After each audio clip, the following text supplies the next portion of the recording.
Okay, hi. We've got Laurie here. Laurie's a graduate of the Etsy Profit Proof Formula, and I wanted to bring her on today because she's got an awesome path that she joined the program. What month was it? It was a couple of months back now, right? I joined in January. Yeah, I finished up in April. Yeah. And you're from Cincinnati, right? Mm. Yeah. Okay. Now, you started in a very unique position because you have creativity, don't you? You've got lots of creativity. You're very musical, and like you say, you've done lots of crafts and stuff with your kids, but then starting to make a business out of it. How did that start? Like, what did you really want to achieve when you looked at Etsy and thought, oh, I might start a shop? I've had Etsy in the back of my mind for a long time. Like you said, I'm a musician by trade. But I've always been in the crafty world. I've been sewing and making things. I did some craft shows at one point. Then I kind of, was trying to morph into the making money somehow, and that didn't do so much of that. And so I was in an MLM for a little while and just trying to, find my thing. But I had Etsy in the back of my mind at the whole time saying that, I wanted to do something. I just didn't know what it was. And I didn't really like the idea of physical products with all the shipping and having to sit there and making all of these things, these orders. So once I got in touch with you and I knew, I could figure out something on the digital side, and I was all in with that. Yeah, because you knew, I suppose, that digital products have that 90% profit margin or so. And they also, once you reach that tipping point of amount of sales that you can, or the amount of listings and sales that you want to generate, you can sit back and that period of time, with your kids that you would have more time and space and freedom down the line.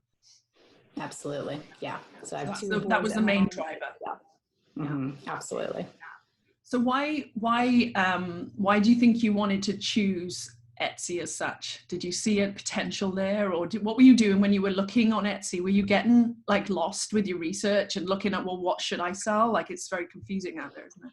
Yeah, I was kind of drifting around, trying to figure out, is it Etsy? Is it Shopify? Is it my own website? Is it, I didn't know exactly where. But Etsy seemed like a platform that was already built out. Everything was there. Most of the things were done for me. All I had to do was get the products on, and then they would do a lot of the marketing for me. So I liked that idea that I didn't have to drive all of my traffic to whatever site. So, yeah. And so was the situation, your future plans for your Etsy store and the revenue that you wanted to create, did you feel like when you were starting out that you needed that help to kind of find, well, which products should I sell? As you can see, I'm sure you see on Etsy, it's very oversaturated. Sometimes people have that very big opinion of it's oversaturated. So when you came into the program, and then this obviously is a program to find out where the profit lies on Etsy within digital products, what did you find then? Did you find a little bit more clarity, obviously, to choose wisely? Yes. So I was at a bit of overwhelm, as a lot of people probably are. It's just so massive. And I really didn't know how to even find what I was looking for, I guess. I could see several things that were working for other people, but I didn't know if they would work for me. There were just so many questions, I guess. So my goal, which I absolutely got by the end of the program, was absolute clarity on, and once I had that, then I could drive, and I know how to take it from there. I can stay focused and get the job done. It was finding that niche. Yeah, finding the niche that was going to be profitable for you. So when you did the research under the formula in the program, was it more like a step-by-step where you kind of go, okay, so now I know what next step to make. Now I know the next one. And then obviously to get to that final niche, which is the golden nugget, you saw numbers there that really excited you then, right? Right. Yeah. So, there were several along the way that, I was kind of teetering between different things, but I feel like if you just stay step by step through and focused all the way, that by the end, it was clear to me anyway, that this was a good fit for me. Yeah. I saw other things that just I didn't have the skill for, or different reasons that it didn't work for me. Yeah. I found something that was yeah. And your skill set for software and things like that, like eventually you went into a niche that fitted your software skills, but your software skills weren't like from big, Photoshop, Illustrator, all these big programs. You were using some more smaller programs. So you really did have limited options on what you could sell, right? Because your ability to create the certain things. Yeah. Right. Yeah, I have no experience with Photoshop or anything like that. No. So now you've gone into something which is Canva related, right? So Canva's a really exciting platform because it's really accessible for people who don't have huge background in design skills and feeling like, well, how would I create that? It's how have you found Canva in that way? Canva's amazing. So there are limitations, absolutely, but there are lots of ways around those limitations too. So if you can be creative, which I'm all about. If I don't know something, I just search until I find it. So most everything is online. And yeah, Canva has a lot of tools and they keep adding and making better. And I've found that I can create anything I want there. Because I think a lot of women do worry about, well, I don't have any design skills. I don't have that ability to whip up a big fancy product.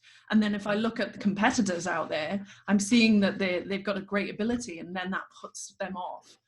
And that bit putting people off then can make them sit in a state of inaction or, just thinking about it for too long. And then another 6 months has gone on, and they haven't made any progress towards that passive income revenue stream that they wanted to create for themselves and their family. So I think sometimes what I loved about you in the program was you just kept on taking the action and you just got it done. There was no faffing around, or you were very action orientated and went, right, this is the next step, taking that next step, taking that intelligent action. What can I do next that is going to give me the next result? And it's step by step. And then once you jumped out of the program, how was the launch of your products and building the store out? How was that? So I launched in April, and it took me a little under 2 weeks to get my first sale from an outside legitimate person. But within the first 2 months, I had hit 100 sales. Fantastic. Now I'm about 4.5 months out, and I just hit 500 sales today. Awesome. Woo! In that, your price points are pretty high too, right? They vary from big chunks. So tell us around your price point. What's the lowest to the highest? So the very lowest is $4.99. The highest is $33.99. Most fall in the 12-ish range, but I'm trying to get more and more on the upper end. I have some 18s, 25, something like that. Because you can really maximize your revenue. When I started, I did have that point, I think it was my month 4, month 5, where I had the exact same sales total nearly. It was a little bit higher that second month.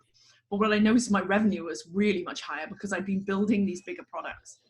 And then you can only really do that when you have the knowledge of where that growth niche is, knowing where the demand is for a high demand product, and then utilizing what people want to buy and really finding that. And the research formula obviously does that. It will find that and it'll peel it apart and go, well, where are the most profitable products right now? And it's not generally in an oversaturated niche. It's in a growing niche, which tends to not have that many eyeballs on it on Etsy. It will in the customer, in the market, but it won't have it with the competitors looking, because all you see when you go on Etsy normally is a bombardment of products that everyone's doing the same thing. So you see in these little plants growing underneath the big forest of trees that is all the oversaturated stuff. That's what we go for. And we see the growth there. And then you sit in there and it's like a big train station. Etsy's got lots of trains going off at any time. But if you go in off on the fast train, it's different to getting on the slower train that's just going to take you a long time.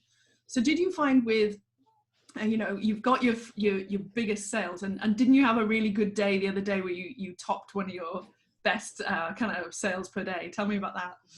So yesterday was my biggest sales so far in a day. I had 23 sales. Fantastic. And I have 2 main chasers, and I beat out my second chaser for the day. Yeah. Yeah. Awesome. So in the program, if anybody doesn't know, chasers are people who we look at. We're analyzing their sales and their best sellers. We're doing consistent analysis on what they're selling. And it really does peel apart, where profit lies within Etsy. So on a much grander scale, the systems that we have in the program obviously assisted you to kind of process that information in a fast and concise way. I think left to anyone's own devices on research, they can get, there's too much information out there. And also sometimes that interpretation of what that answer is it a go or is it a stop sign? Is this something viable or is it not? And that feedback that you got in the program obviously assisted you to kind of get that decision made, right? And that's why you could take quick action and then get launched and get sales. Yeah, something else too, I was just thinking about while you were talking about that, is it wasn't just the few weeks that I was in the program that helped me, to isolate down to what niche. It's continuing. I know how to research and I know how to, what products to sell. I have so many ideas for different types of things, different variations of things. And what to look for from now on out. That helps me grow the business too, not just get to the point of just knowing what I'm going to do. Yeah. We kind of do in the program quite two tiers of research. So one would be to find the niche, to find the product that is going to sell in. It's in a growth niche and you're going to jump in early and get market share and all of the rest of that. So we find the niche, find the product type that you're going to sell that suits your skill sets. But then also then you can use the research to go down to that product level and go, right, now I've chosen my niche.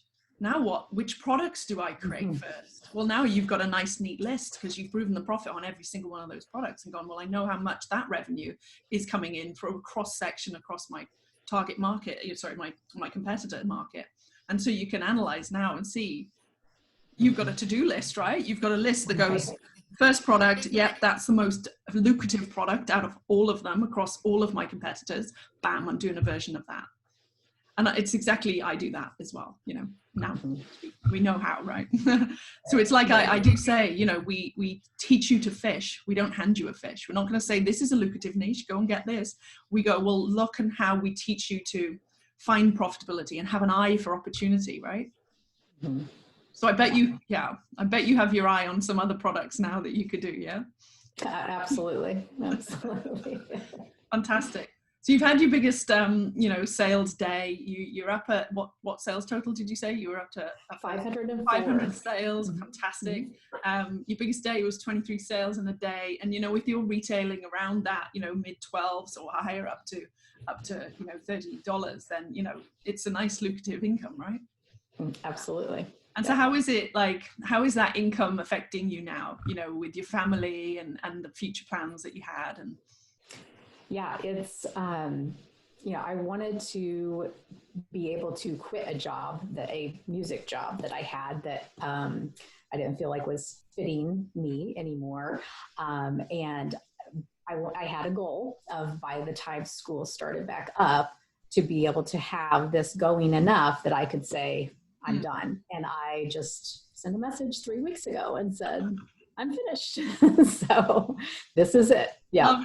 Love it. I love this because this is the outcome that the program wants to create for everyone. You've got a wish to give up the day job or just transition into something more passive, and you've taken the action. You've gone and just done it. And I'm super proud of you. It's awesome. Yeah. Absolutely awesome. Thank you, Laurie. Thanks for sharing your story. Absolutely. Yeah. And we'll see you on the next graduate training that we do and that ongoing training that you join into. So.